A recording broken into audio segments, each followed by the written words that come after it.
It's a Friday night. The streets flooding with people longing for a great time. A plateau of possibilities await. The night is young. He has been waiting for the weekend. He gets ready, dressed to kill. He plans to spend the night at Katie's strip club. He's a regular there. Tonight, though, he knows he shouldn't go. Not after what happened. Recalling the pain of the event has been a constant thorn.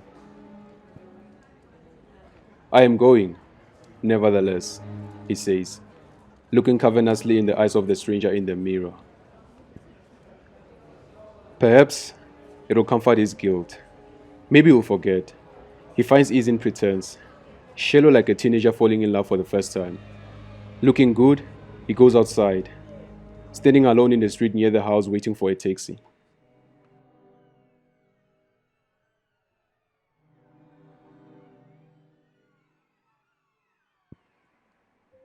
The apartment is silent, like a graveyard at midnight. It resembles her current mood, dark. She applies a black lipstick accompanied by a black outfit, her eyes inert lacking signs of life. Her mind occupied like a prey in survival mode. She is aging. She sits in the mirror for a while, skimming all the possible outcomes. Her mind is made up. I'm doing it, she reaffirms. You dog, you're gonna pay for what you did, she says out loud. Familiar words that trigger her, a phrase her mother used to say, mocking her regarding her absent father. She remembers vividly the resentment in her mother's face when talking about him. She gets up, takes a deep breath, waddling around the room for a few minutes. The ache on her body causes her to stop. She picks up her handbag. It's bizarre how heavy it is. Then, she hits the streets. She's walking swiftly, with a purpose, anxious to get it done. Ruth, baby! Looking hot as always. Men shouting and whistling as she passes by. She ruthlessly ignores them. Not what she's looking for tonight. After 10 minutes of walking at a fast pace, she's almost there. From a distance, she sees a blurry accustomed figure standing near the house by the street.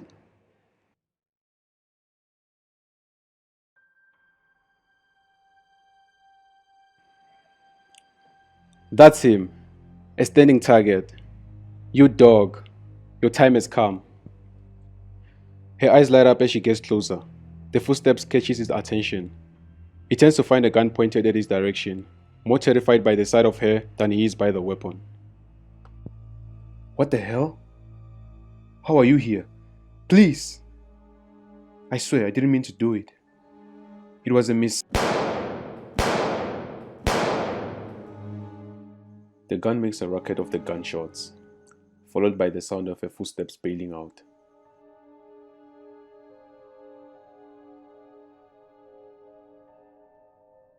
It's midnight. The crickets making a din with their vocation. It's cold outside, yet the room is blistering hot. They lay in bed after some feeling love-making. She gets out of bed and quickly puts her clothes back on. The disappointment on his face is evident. He wants more.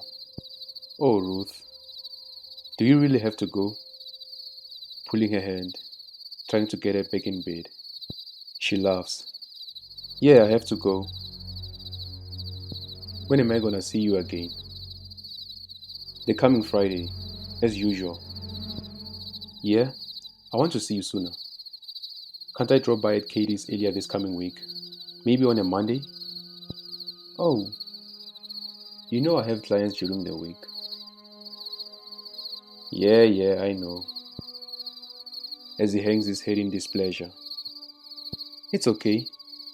Friday will come sooner than you think. You know Fridays are reserved for you. She kisses him on the cheek, trying to comfort him. I wish I didn't have to wait. Let me drive you home. Softly spoken with disappointment painted on his face. Her face squints, as though she is withholding information from him. What is it? He asks. I have to see another client. He feels a sense of discontent. I thought Fridays were reserved for me. A feeling of jealousy burdens him. He wants to feel special. Come on, sweetie. You know what I do for a living. I need the money. He sits up quietly, lost in deep thoughts. His jealousy amounts. I thought Fridays were reserved for me. This time he says with coldness in his voice. What's wrong, sweetie? She asks with a sweet voice, scared by his sudden change of mood. I thought Fridays were reserved for me. You said that, didn't you? Her fear deepens, perplexed by his hasty vexation. You are scaring me. It's Friday, isn't it? It is. You just saw me. Now let me drive you home.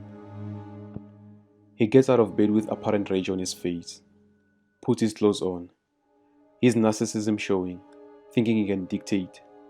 Let's go. He grabs her by the hand. She refuses. No, let me go. He punches her in the stomach. She falls to her knees. Enraged, he gets a baseball bat at the back of the wardrobe. Like a demon overcome, he bashes her savagely, repeatedly until she's unconscious. Standing next to her still body, thoughts flood his mind. Regret sets in, trailed by panic. What have I done? What do I do now? I'm not going back to prison. No way in hell. He grabs a luggage bag and squashes her body in it. He then carries the bag into the car and drives off. He's sweating, drenched like a fish, frightened as if it were out of water. He arrives at the nearest river, dumps the bag in the water and runs back to his car. As the bank sinks, the cold water stings Ruth's wounded skin, stimulating her nerves. She snaps out of the blackout. Managing to fight out of the half-zipped bag, she makes it to shore. Her body is dazed with unbearable pain. Laying in the sand, startled to find she was still alive. Snubbing the pain, numb to the whole occurrence, she questions her choices. I can't live like this. I quit. That dog. You're gonna pay for what you did. See you next Friday.